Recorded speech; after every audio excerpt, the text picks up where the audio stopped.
Hello and welcome to the Hellraiser blog. Please, ladies and gentlemen, if you enjoyed today's blog, hit the like and subscribe button. Feel free to share it about as much as you can, spread the love. Today's blog, I'm going to look at a fight that I am so excited about. Probably, I can't remember being as excited about any fight as I am about Gervonta Davis versus Ryan Garcia since pre-COVID, definitely pre-COVID. So this is the fight. Okay, so Gervonta Davis, fighter I know very well. Had boxers I managed spar with him. I've been with boxers in the same gym as him over several years. So someone I've had really a lot of insight into. He's fighting Ryan Garcia. Never actually seen Ryan Garcia fight in the flesh, but anyway, let's just go through some of the interesting stats. Gervonta Davis, 28 years old, 5'5", compared to Ryan Garcia's 5'10". 5 inches for lightweights to be giving is definitely very significant. 5 inches height and reach going to be a factor. Certainly in the tactics they employ. Gervonta Davis is 28-0 with 26 KOs. And I mean, I've seen him knock out in the gym. I've seen him box in the flesh, seen him box in the UK in the flesh when he boxed Liam Walsh. He is a phenomenal puncher. He is a guy that could be losing 9 rounds to 0, and one punch will turn anything. And look, we could see that here, because I really rate Ryan Garcia, actually, his boxing ability above. I think because he's got this social media following and he's constantly putting out on Instagram these sort of videos and clips of him punching bags and training and whatever, people think it's all show. And I've heard quite a lot of people saying, oh, but Ryan Garcia, he hasn't had an acid test yet. We've not seen really what he's made of. He has had an acid test. I remember him fighting Luke Campbell. Luke Campbell's an Olympic Games gold medalist. Okay, he wasn't a top pro, but he was a very good fighter, and he hit Ryan Garcia and dropped him heavily, which I've got to say, look, if you get dropped heavily by Luke Campbell, it probably doesn't bode well for getting hit on the chin by Tank Davis, Gervonta Davis, because at some point in the fight, the feet will slow down, they'll come close together, and Tank is going to catch him, he's going to hit him. And I've also heard people saying, Ryan Garcia, he's had mental health problems, he pulled out of a fight. Lots of fighters struggle. It's a very high pressure environment, being a boxer, high-level boxer. And some of them do suffer. The pressure does get to them, and they do pull out of fights because of it. That doesn't mean that when he's in the heat of battle, you're going to see weakness in Garcia, because I don't think you will. I actually think that was an acid test when he fought Luke Campbell. He was hit on the chin, and the way that he composed himself, that he got back to his feet, and the way he dealt with Campbell, I think shows that he does have the heart of a fighter. He's not just an Instagram guy with loads of followers who talks about, being something that he isn't really. He is a genuine warrior, and I think you'll see that warrior's heart in this fight. Not necessarily that he'll go and have a brawl with Tank Davis, because I'm sure that would be madness. I think he has to frustrate Tank. I don't think he needs to be using foot movement quite so much as a lot of people. Oh yeah, but he won't be able to run away for 12 hours. Well, he won't. So that's probably why I don't think he'll try and do that. I think he'll try and use upper body movement. Obviously, you're not going to want to stay stationary against someone like Gervonta Davis, because, like I say, one punch and that can be the end of the fight.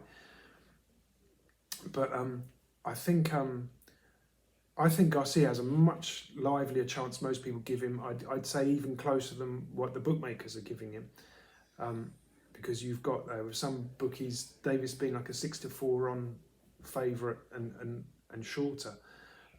I think we're going to see a much more. I mean, I listen. We'll go into it, but I think depending on the tactics that Garcia employs, and I took one boxer, Senior Byfield, who admittedly is a light middleweight, a junior middleweight, to spar, and he sparred with Tank Davis, and he came back at the end of the first round, And his eyes, he had fear in his eyes. I could see he'd clearly been hurt by the punches. And his ears were pricked. You could see he was like absorbing every bit of information that he could.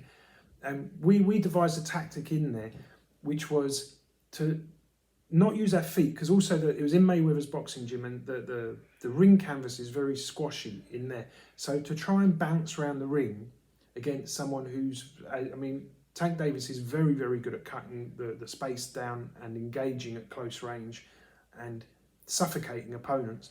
So we weren't going to try and run away, try and bounce and use the feet, because I think in the heat and in the atmosphere that is generated in that gym, that's exactly what you wouldn't want to be sort of 4 or 5 rounds in, having ran around, and suddenly starts catching up with you and your feet aren't moving as quickly as they were in the first round. You're going to get KO'd. And if you're taking a boxer to Vegas for 2 weeks for sparring, you definitely don't want to get him KO'd, because he gets KO'd, can't spar for 28 days. And you want to get as many learning experiences as you can out there.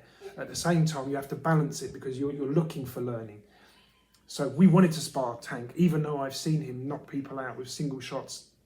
I couldn't count how many times, and he's just knocked out. It's not all great fighters that he's knocked out, but he knocked a lot of guys out, and a lot of them were good fighters. So anyway, we went in there, and we devised, during the time we were in that sparring session, we sent a senior out. And I said, look, don't stand with him, but at the same time, don't let him dictate the pace. So what you do, I don't think that Tank is that disciplined and that good at pacing himself. I think that's his biggest weakness, in fact, is that he gets carried away with trying to, he puts everything into a lot of shots, not every shot, but many, many punches, and that burns him out. It's a weakness, it's a strength in that he knocks lots of people out by being so full on, but it's also a weakness, because if you can stay in range and keep peppering him every now and then. So what we said is, look, as soon as he stops, just stand there, just concentrate on blocking his punches, just catching his punches on your gloves, on your arms, even on your shoulder, but just stay in range. So he's working all the time. And the moment he slows down or he stops punching, you've got to fire a shot. Doesn't matter if you're out of range, doesn't matter if his head's moving. If he's in there and he's really bobbing, hit him in the shoulder, hit him in the chest. The purpose of throwing the punch isn't to damage him. The purpose of throwing the punch is to keep him working. And just the fact that you've hit him, he'll then come back at you. And like I say, I don't rate Tank's discipline in how he controls his own work rate. Every time that he would slow, boom, one punch would go into his shoulder, and he'd come tearing back again with all these big, wild, trying to show, not just throwing the punches, but really trying to show everyone in the gym how aggressive he could be. And each round, the period that he was able to work for was getting shorter and shorter. So over sort of 5, 6, 7 rounds, you could really tell that. And I remember the round before the final round, and we'd actually arranged that dude to do more rounds. I think we arranged to do like 10 rounds, and we ended up doing about 8, something like that. And in the round before each round, I'm saying to him, look, just keep him working and concentrate on catching. Don't try and land punches, because if you're trying to land punches, you have to come right close range. It's more risky, and he is probably the best I've ever seen at lightweight at countering and getting a lot of leverage and knockout power into his punches. So keep him working. When he slows down, you give him one shot, and then you can box again, and he'll come blazing at you, and then you catch, and as he slows down, boom, one punch, and then catch, and you're keeping him going. And it was working. Each round, Tank's work rate was dwindling towards the end of the round. The second from last round, I said to the senior, I said, right, now, catch, but now throw the punches with intent. Don't just tap him or punch him in the shoulder. Now go and stand with him, because I can see he's shot his bolt. Go and stand with him. There was one, and in Mayweather's gym, the rounds go on forever. They don't stop them at 3 minutes. The bell goes, they carry on fighting. Sometimes between rounds, Gervonta would walk across the ring in the middle of the break and just start throwing punches at my guy. like I say, not the most disciplined, but I think that shows a bit of a bully's mentality. And there's psychologically, you can play with that. If you know the guy's a bully, for me, it shows more weakness than it shows strength. And this Asinia, who granted is a bigger fighter, because he was so rattled early on, he was listening to every bit of information he could get. And the second from last round, Asinia, I would say, was dominating it. And the last round, Mayweather jumped in. Floyd Mayweather got in the ring, finished the session very early that round, and just told Gervonta to get out. Gervonta wasn't happy about it, but Floyd got him out, and there was a reason he got him out, because Floyd could see he'd shot his bolt. And I think if Garcia can do this in this fight, maybe he can pull it off. I've got to say, I think the fact that I can see that Garcia's both got skills and also he's got heart.